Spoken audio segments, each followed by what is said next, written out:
this damn friendly neighborhood party. Right on.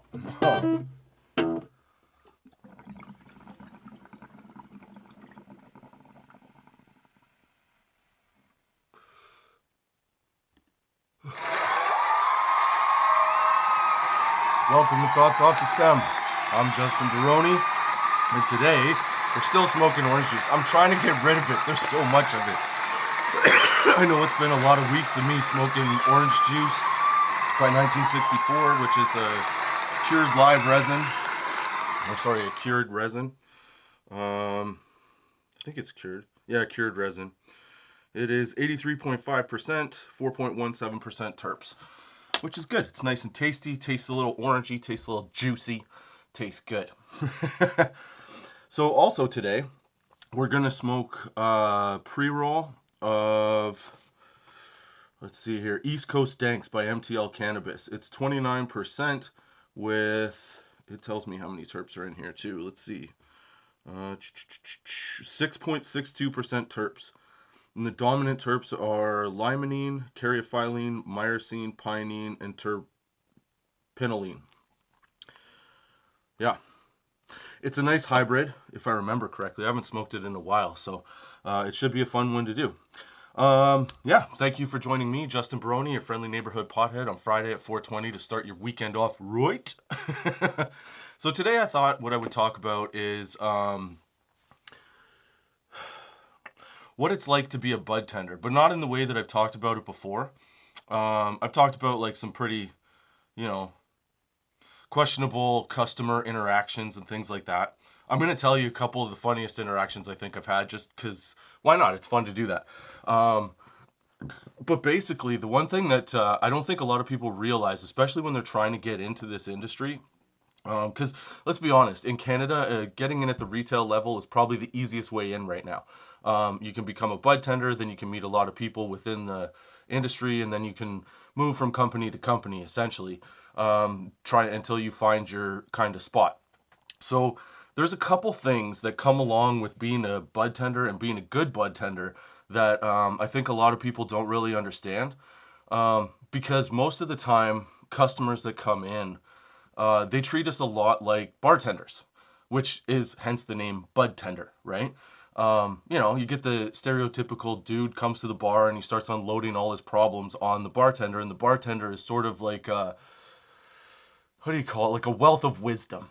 He's kind of seen it all, or at least he used to be, where he could help you out and try and, point you in the right direction, give you some good advice, while serving you an insane amount of booze, especially, listen to you, basically be a good ear.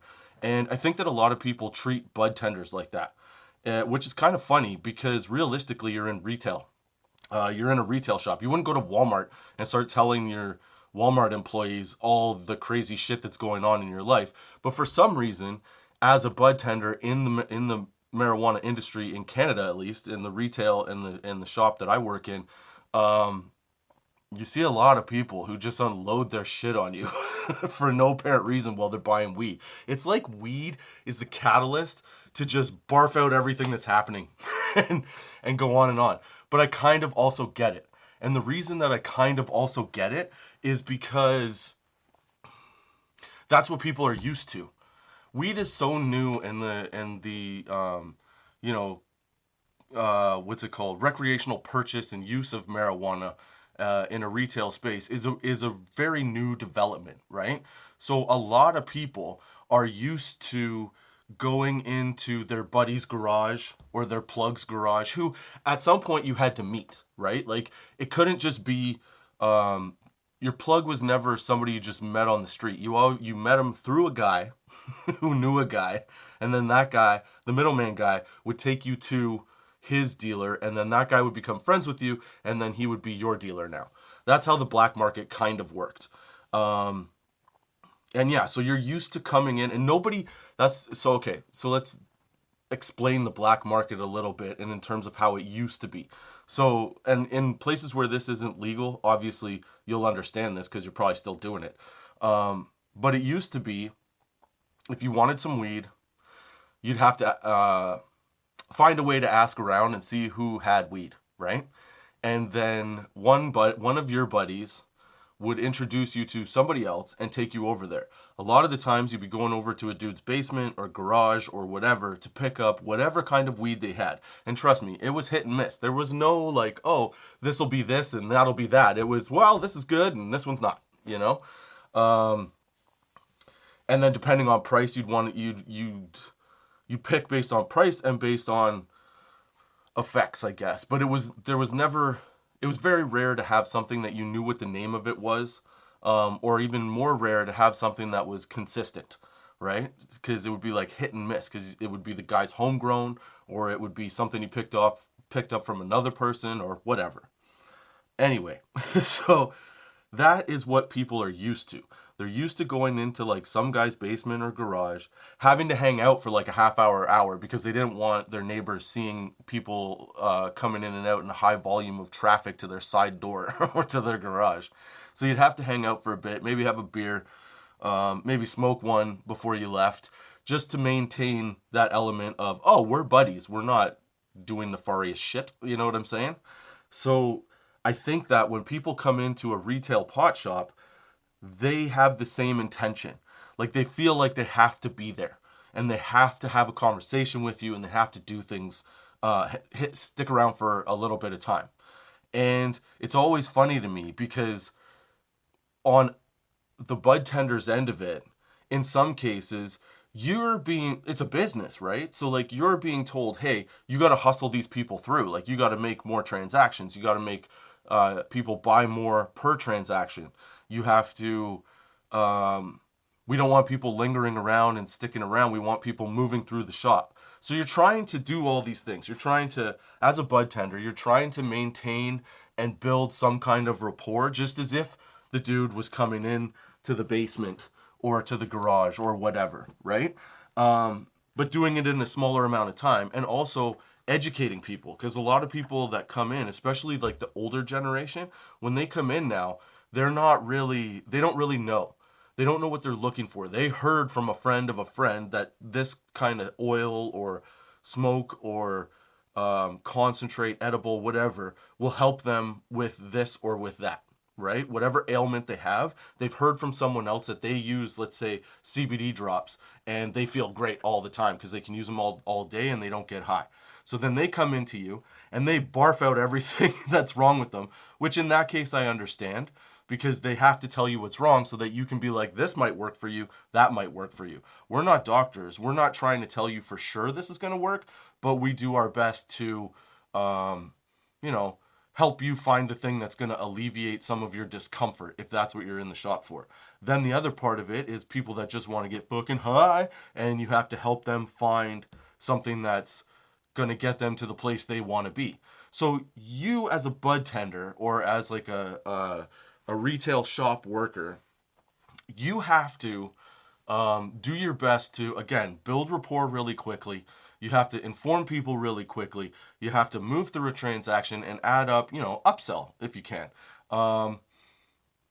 And there's a certain time, a certain place, a certain way of doing all of these things, but customers still treat it like, hey, we're going to be buddies. But the whole idea is that if you're running a successful shop, if you're running a shop and trying to maintain a vibe and you do it well, then you end up having very personable people that are highly educated and know what they're talking about. So the average customer is pulled into this like, hey, how's it going, friend? And you end up building a quick rapport, and then potheads cut, like, I don't know if alcohol is the same way, but like every few days you see the same people. You know what I'm saying? I'm not knocking it, because back in the day I used to be one of those guys where every couple days buy some weed, and then I learned, like, don't just do that. Try and build up a certain amount and, work within a budget and try to prolong the use so that you're not coming every day or whatever. But what inevitably happens is that you build a rapport so well, if you're good at this, you build a rapport so well that people want to come back to talk to you, want to hang out with you because they feel like you're their friend. On a certain level, I imagine it would be like what celebrities feel like. Like, you see them on a screen and some fans get a little crazy about it. It's still a person doing a job, but they're like, oh, I know you, I love you, blah, blah, blah, right? That in a very, very small version or magnitude of this happens in a pot shop, because you're the guy giving the fun time stuff, right? So the more that you're talking to people and hanging out with them and explaining to them how things work, you build this kind of like acquaintance, like friendship, where you feel like you could tell that person anything. You could tell them everything. You can just unload stuff and they'll listen to you. When realistically, if you think about it, you're in a retail space. You're in a store. Like, would you go to the Quickie Mart and tell the guy behind the counter at the Quickie Mart or a convenience store, like, hey, bud, you know what? Today my dog died, my girlfriend kicked me in the nuts, left me, and now she's fucking women. Like, would you do that? Or would you just buy your cigarettes and go? You know? I don't know. That's one of the most fascinating things to me, is that people build this rapport and you have a lot of good laughs with people, but that's because you're trying to sell a product where the product is basically a good time, right? So you're trying to make everything feel good, and because the marijuana industry is so new, you want people to feel comfortable, because some people still don't feel comfortable coming in to a shop and trying to pick out some weed. And it's not a discomfort of not knowing, it's a discomfort of like, it still feels kind of wrong. Like a couple podcasts ago, Tyler was talking about how he had sold some weed to people, and for half a second in my brain I went, don't tell people you sold weed. Oh yeah, wait, it's legal, you could do that. I think I mentioned it at the time too. But yeah, it's still so new that there's the occasional moment where you lapse and you have a brain fart and you're like, hey, you know what? You can't talk about weed. But no, you totally can talk about weed. It's fine. It's legal in Canada. So I think a lot of people have a hard time breaking that barrier and becoming comfortable. So one of the things that we do at the shop, and we try to do a really good job of it, is we try to make everybody feel welcome, as if they're just going to, like, honestly, it's like they're going to the barbershop, you know? It'd be great if some people could hang out and test stuff and try things and then, you know, be on their merry way. It'd be nice if you could have a little like smoking section where people could buy what they want, sit down, smoke in a safe space, instead of going out to the parking lot, which I've seen a lot of people do. People, you're nuts. Don't go to the parking lot right after walking out of the pot shop and like cane a joint to the face. Like, that's not smart. That would be like going to buy, you know, one of those little like shot glasses from the liquor store, like the little bottles, the ones that you see in, what is it, like the fridges in hotels, right? Like the mini bar. You get a mini bar bottle and it's like just chugging that before you get in and drive. Like, you can't do that. Don't do that. Okay? But that's how comfortable people get and how quickly they get that comfortable.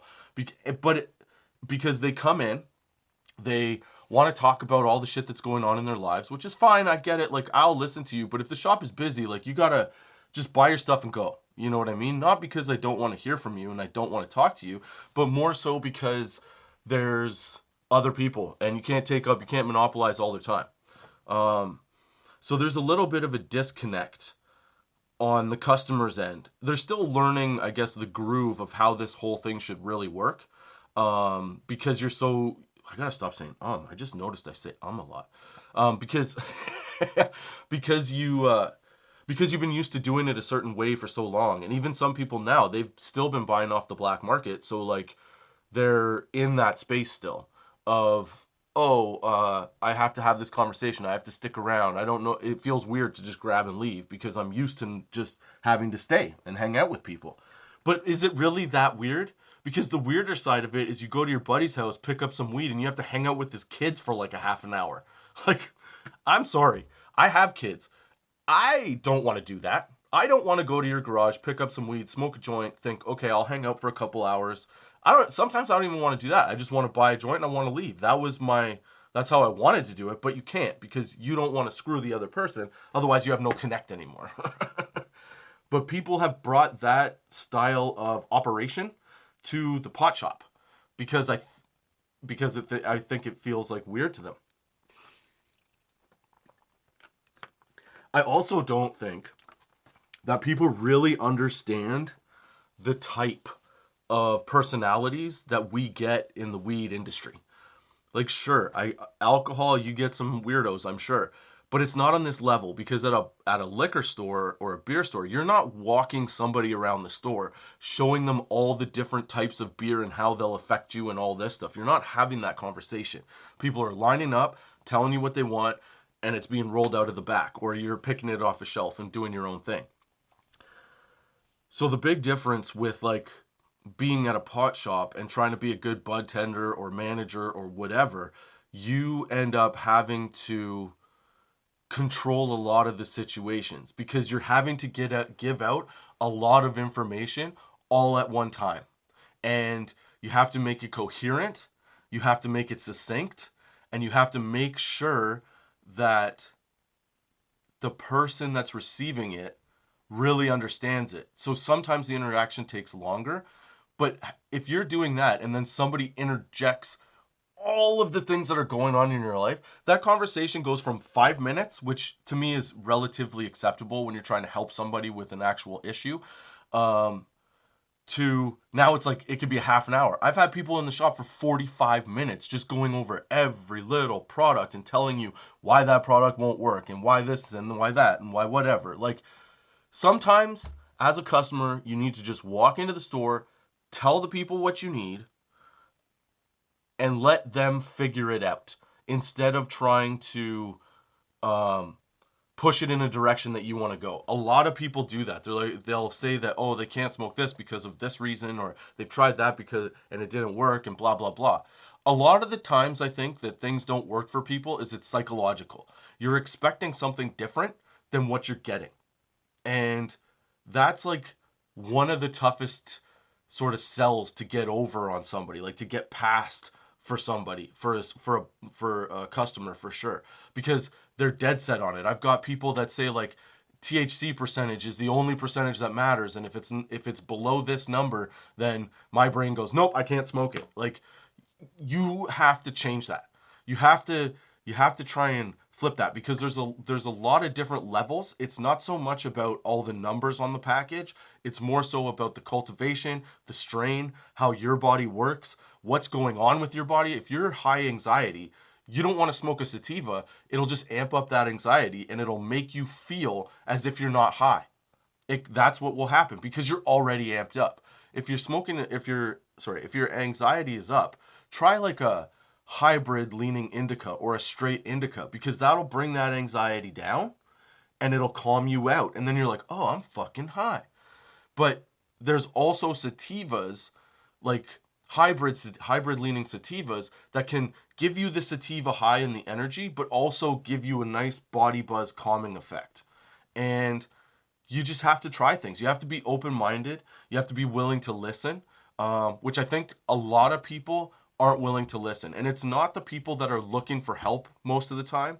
Most of the time, people that are looking for help to fix an ailment or alleviate some kind of issue will listen to everything you have to say and try to take it all in. And it'll be more of a conversation. What the people that I'm talking about that come in and sort of like pull you away from everything that you're doing are the people that think they know what they're talking about. They don't work in the industry. They've been smoking weed for X amount of years. 90% of the time it's been like they smoke a lot of homegrown. They don't really know what other producers have, and the variety is so big they don't know where to start. So they end up not wanting to spend a lot because they're used to having making their own, so they're not spending money. So then when they get introduced to the pot shop, the legal pot shop, they come in going like, oh, I don't want to spend much money, so I'm going to buy, these like $20 half quarters or $20 eighths if you're American, and be like, oh, this stuff isn't that good. Why? Well, because yes, money matters in this scenario, but you only want to go up a little bit to find really good stuff. You don't have to go up to $50 a half quarter to get really good weed. You just have to go up like $5. Go up to $25 and your world opens right up. But a lot of these guys, because they've been smoking forever, don't think that that's the case, because they grow a certain way and their plants came out a certain way and they couldn't do this strain, so it's not a good strain. Like, there's a lot of that goes into their decision making on why they're buying what they're buying.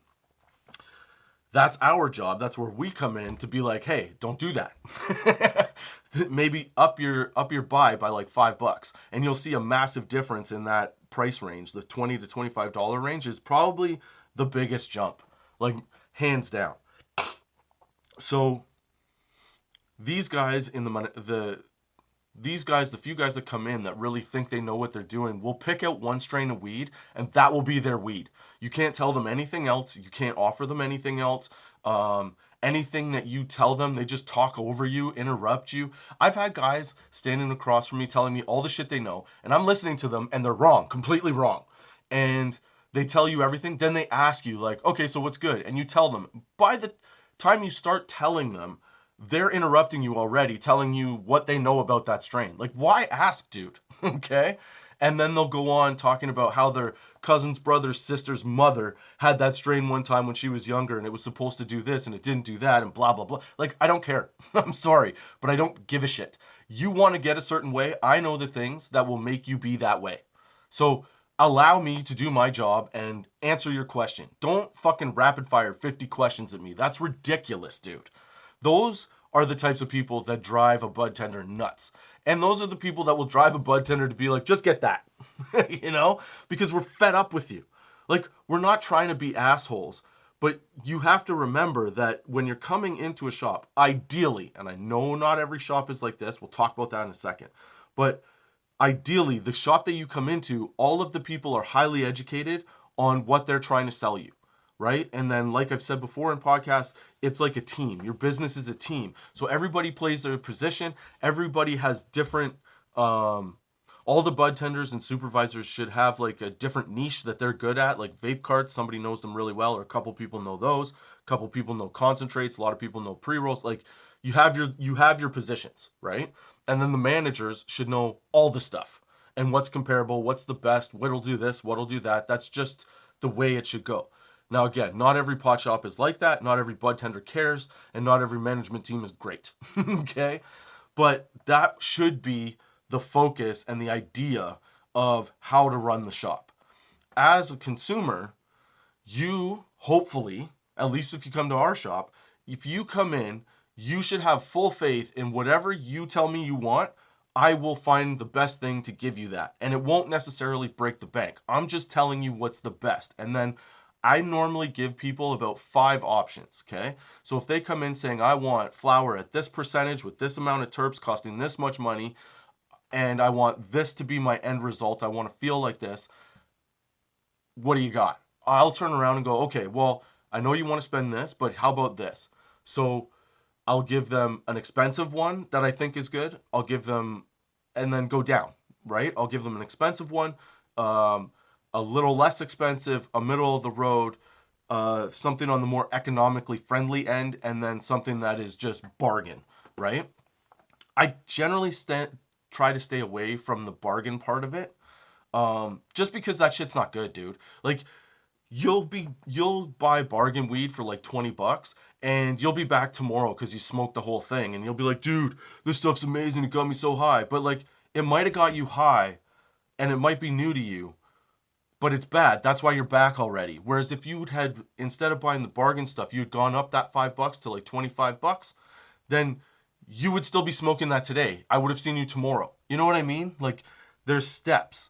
So when you come in as a consumer, I would hope, and I imagine, that if you have a good team, I would hope that they are able to guide you and tell you the right things with very few misses. I've had some misses.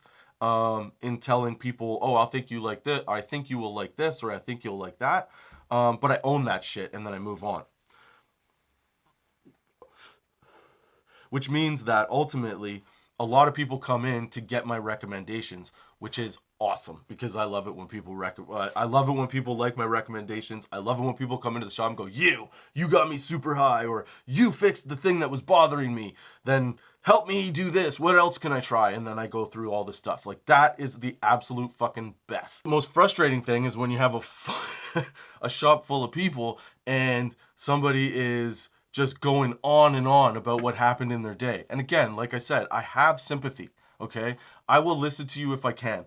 But if the shop is fucking full of people, okay, that's not the time to do it. Also, It's still a business. So you should be mindful of the person that you're talking to and their time throughout the day. They still have other job tasks they have to do. I know that it looks like all we do is sell weed all day, but we also have to keep the business functioning. So there's other shit we have to do in a day. We have to do product counts.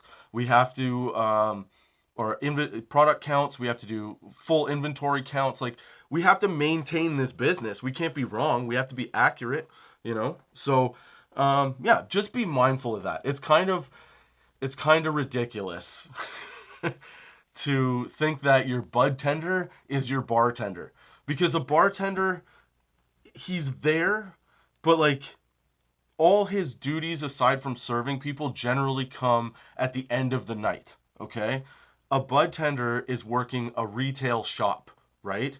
And a retail shop has things that have to function throughout the day. So you have to restock. You have to sometimes put up displays. You have to highlight certain items depending on when head office lets you know. Things like that. All that stuff still has to happen, right?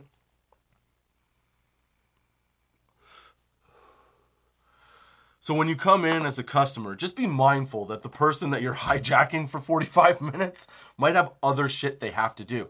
I know that maybe you don't. Maybe you have a whole day of nothing and you cleared your schedule. But that person does. They're at work. They're not in the garage. It's not your buddy that expects you to hang around for 45 minutes and help feed his kids and play with his dog and, clean the cat litter, whatever the fucking deal is. That's a person that has to complete certain tasks throughout the day. And you're taking them away from being able to do that. And it's not really fair of you to monopolize somebody's time who is basically stuck in that spot, because they can't be mean to you. They can't, like, a lot of people don't feel comfortable telling you, hey, I got other shit to do. Can you, are we good here? Whatever. And then you have to bring the manager into it to get you separated so that you leave and that person can then work again. Okay. I'm just saying, be mindful no matter what. It's all about weed. Weed is being mindful, dude. Think about how you would feel if someone came to your work. I don't care who you are. It's just some random customer came to your work and then walked you around your work asking you every question about every little thing while telling you all of their life stories. And then being like, okay, I'll just came in here for like a piece of gum and a bolt. You know what I'm saying? Like, it's ridiculous. Yeah. That's really what I wanted to talk about today. I've got a couple stories, actually, from a couple customers that, like, these are somewhat unbelievable. It's amazing. This is the type of person that we get up at the shop. This is the personality that we get. And before I do that, I hope you're enjoying the sesh. Thank you for sticking around. Let's start smoking this East Coast Danks by MTL Cannabis. 29%. And it's got, what did I say? 6.62% terps. Okay, so let's smoke this and then we'll get into these customer stories before we end the sesh.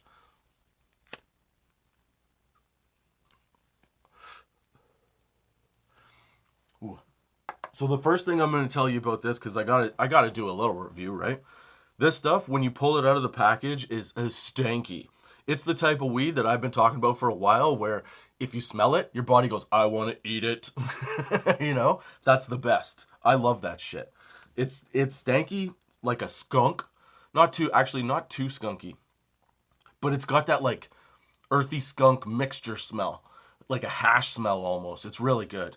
It makes you want to fucking eat it for sure. Well, it makes me want to eat it. It tastes nice. What would you say this tastes like, Justin? I taste a little bit of lemon in there. That's the pinene. Or sorry, the limonene. It's sweet. That's the pinene.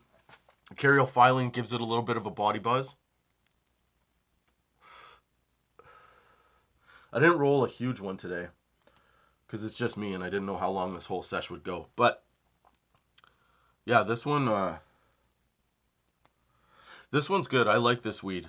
It gives you a little bit of a head high. You know what it does in your head though? It's not really energizing. I would say it's a leveler. It does give you like blank spots occasionally. That's why I took an Alpha Brain today, so that I would stay focused and not fucked up. It gives you a nice body buzz. I don't know what the like percentage is because it is a hybrid, and I don't know if it goes sativa or indica. I want to say sativa a little bit, but then again, my body generally reacts to indicas like a sativa for the first bit, and then I crash out after. That's generally what happens to me. But yeah, it's tasty, it's sweet, it's earthy, no pepper taste, which I was actually kind of surprised. I thought for sure it would be a little peppery.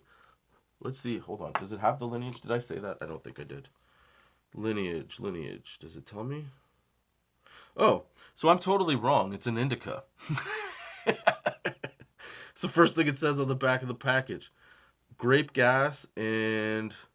Oh, Gelato 41. Gelato 41 is like one of my favorite hybrid strains. So it says that it's an indica, and which makes a lot of sense. Like I said, indicas tend to charge me up a little bit. So yeah, it's an indica. Who knew? It doesn't really taste like an indica. It tastes like a sativa-leaning hybrid. When I say that, I mean it tastes sweet, and it tastes like it's a little lighter. Indicas tend to have more of like a hashy, resinous flavor. But that would be the Gelato 41, the hashy, resinous part of it, I think. The grape gas is that skunky smell and taste. Yeah, it's good. It's actually a really nice hybrid. I don't smoke it that often. At 29%, it's not, okay, that's one thing I will say. I don't feel like it's a 29% weed, you know? I don't feel like it's at that level. Like maybe 25 is how I feel, but the taste and the flavor is on fucking point. Now, having said that, I've also noticed that some of the MTL stuff is actually better in edibles. Who knew? Because we had talked about a while ago Bridget's brownies, and Bridget's brownies are the best fucking brownies I've ever had, dude. I'm just saying. So I wonder if this East Coast Danks would be really good as an edible.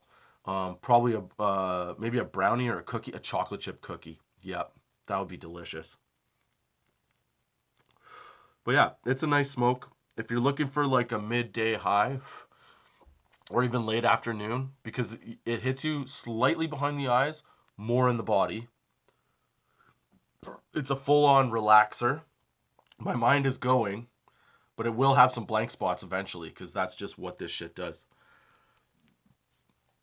I wouldn't say it's cottage weed. I'd say it's like dog walking weed. It'd be a good joint to take with you to walk your dog, for sure. 100%. And I've had it for, again, this is another thing that I've had for like a couple months now, in just the regular jar in a tin in my garage, and it's still fresh, dude. No crispiness, no nothing. Really nice nugs. Here, I'll show you. Let's see here. Look at the size of this fucker. This nug is huge. Look at that bad boy. I'll see. You know what? Here, let's do like this, okay? Look at that nug. I don't know if you can see it,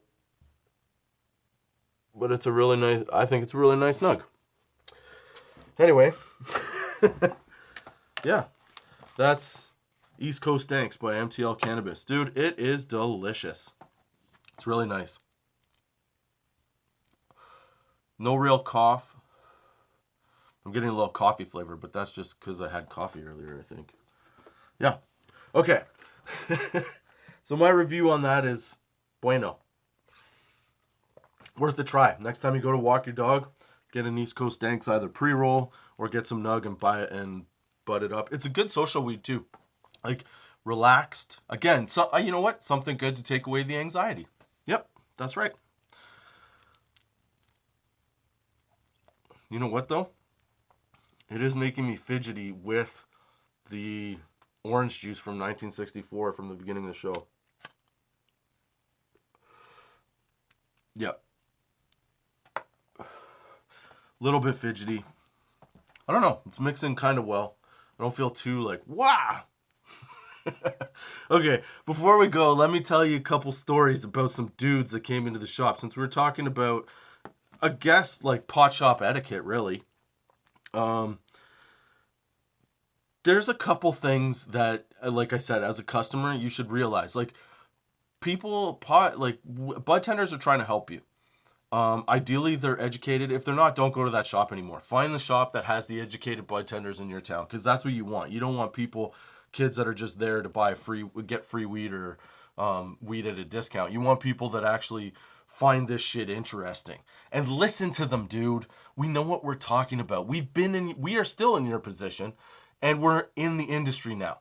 And when you come into a pot shop, maybe like think about what you're saying and don't be high. A lot of people like to smoke before they come to the pot shop. Listen, it's gonna it's gonna affect your ability to take in the information and think educatedly about what you're doing, okay? Because I have one guy. He came in and he used to buy vape carts all the time, okay? And we had this deal at the time of, I think it was Pineapple Express vape carts, and they were on sale where you could get a 1 gram for like $27, or you could get 2 1 grams for $20 a piece. So the sale was the 1 gram cartridge for $27. That's after tax and everything. This dude comes in and goes, "Can I get a gram of Pineapple Express, the cart?" And I say, "Yes, no problem." So then I go and I get the 1 gram cart. I bring it back. He goes, "No, I want 2 half grams." I go, "Okay." But those 2 half grams are $20 a piece. You're going to pay $40 for 1 gram of Pineapple Express, or you could take this 1 gram cart that is $27 after tax and save yourself $13. This dude looked at me like I had 2 fucking heads, man. Okay? He goes, "What?" I go, "Buying 1 full cartridge at 1 gram is cheaper by $13 than buying 2 of these half grams to make a gram." He goes, "No, I want the 2 half grams." I go, "Okay, but here's the thing.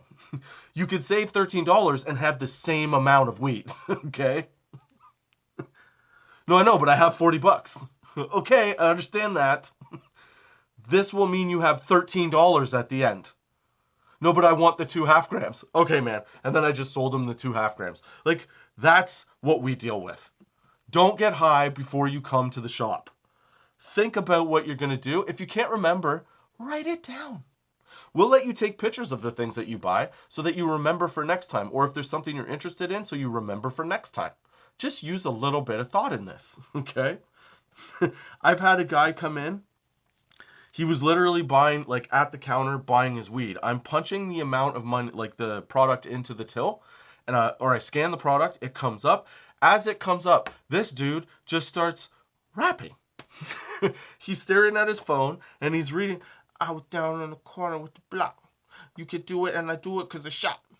I got this fool, and I hit him, and I knocked him down because I do it, and I get around." And that's how it went.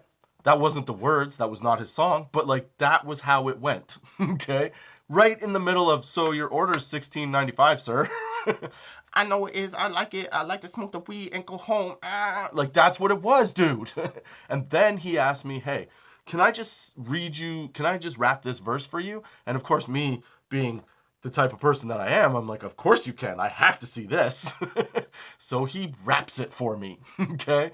And so then he asks if I like it, and this is my takeaway. He's got good lyrics. His body and face, his presentation, I didn't tell him this. This is just what I'm thinking. His presentation was not exactly what you would expect for what came out of his mouth and the way it sounded, okay? It didn't match. It was off-putting. And then he drove off on a scooter. No, he seriously did. Yeah. So that guy did that. Let's see. I got a couple more here. Oh, there's always the dude. There's always the dude that comes in and tells you that he can't get fucking high anymore. And then you find out that he only buys one type of weed, Zhanggi, and that's all he smokes every day because it's cheap, Zhanggi, and he says that it's amazing, Zhanggi, but he doesn't understand that Zhanggi is not that good. You could spend $5 more and get 3 more things that are so much better. You know what I'm saying? But no matter what, nothing else can get him high. Even the Zhanggi doesn't really do it. Yeah, because you only smoke one thing and you probably never take any time off. So it's just like having your morning coffee. You don't even notice it anymore. You've got to fill your smoking experiences with variety, dude.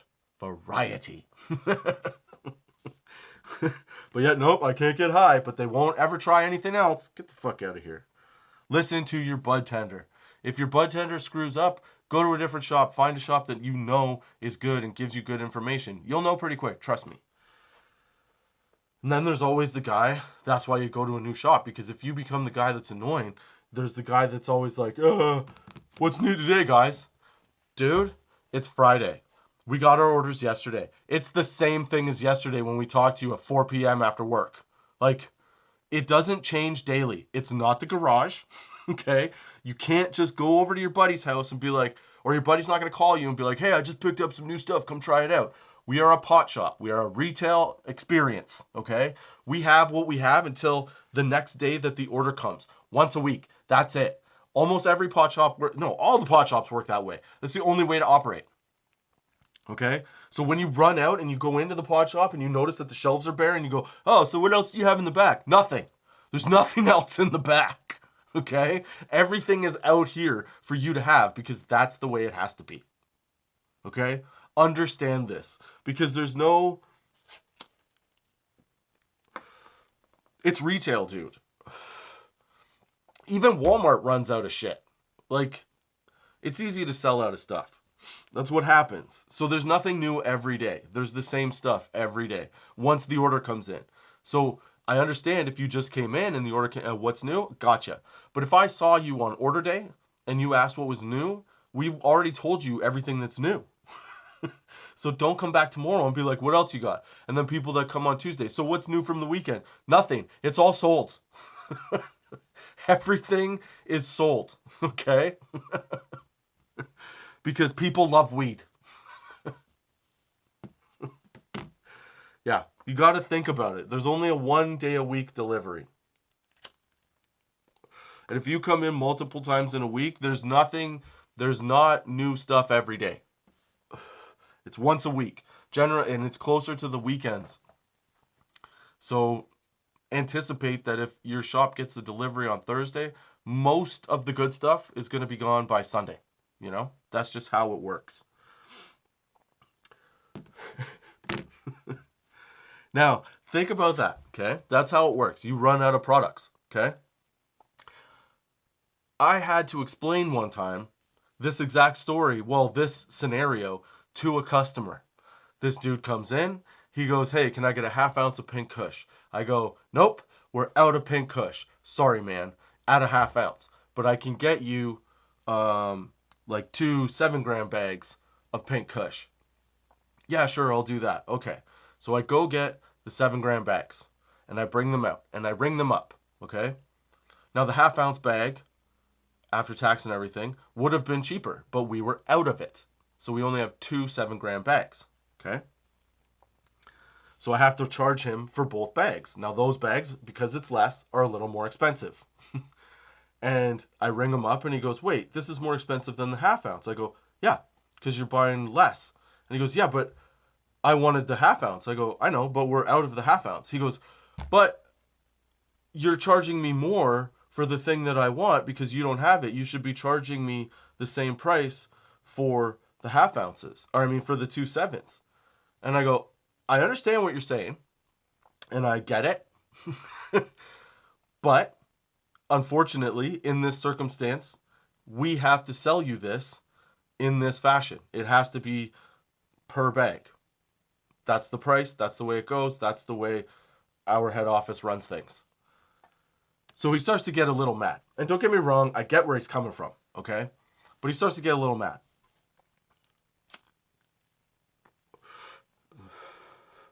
So we go, and then he looks up and he's huffing. He's like, ugh.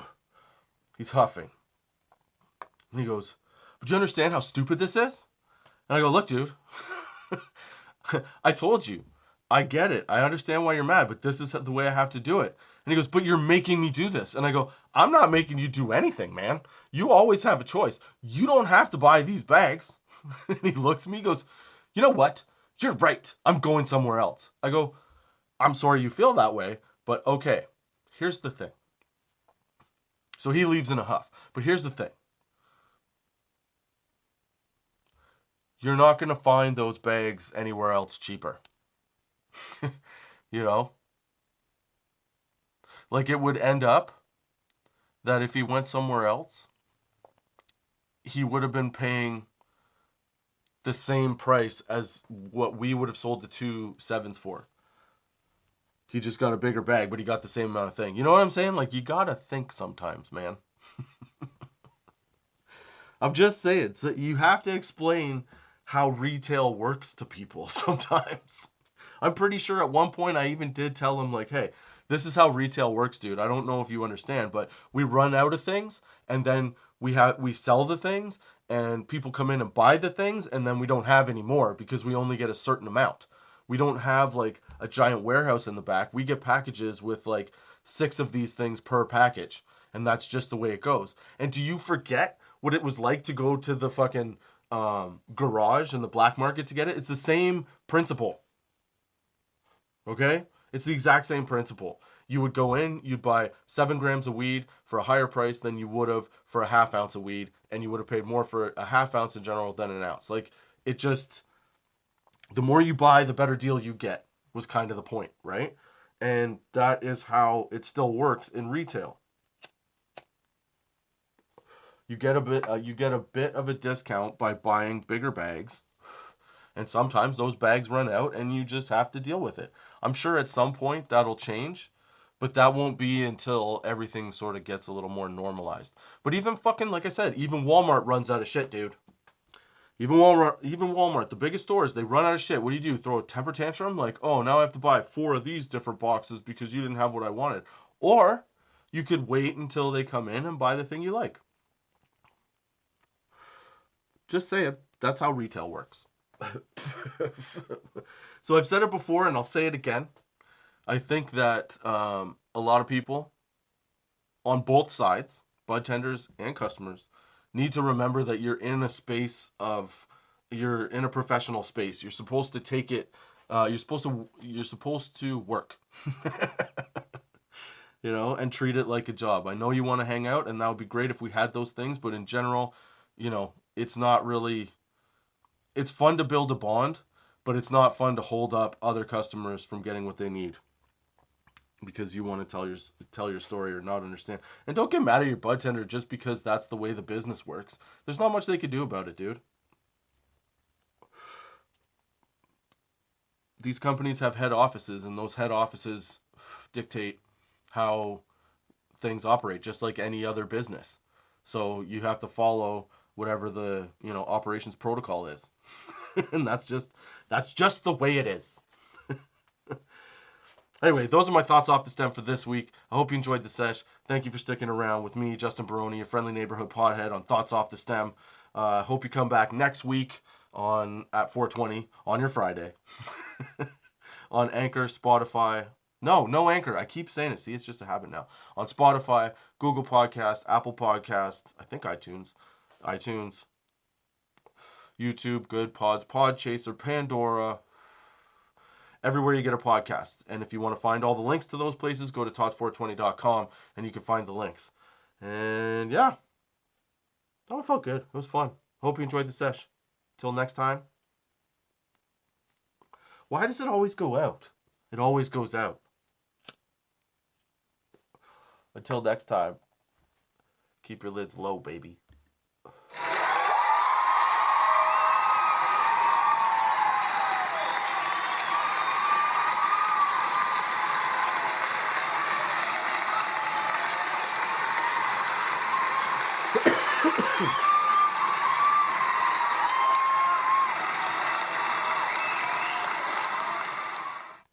Thoughts off the stem, friend, a neighborhood Right on.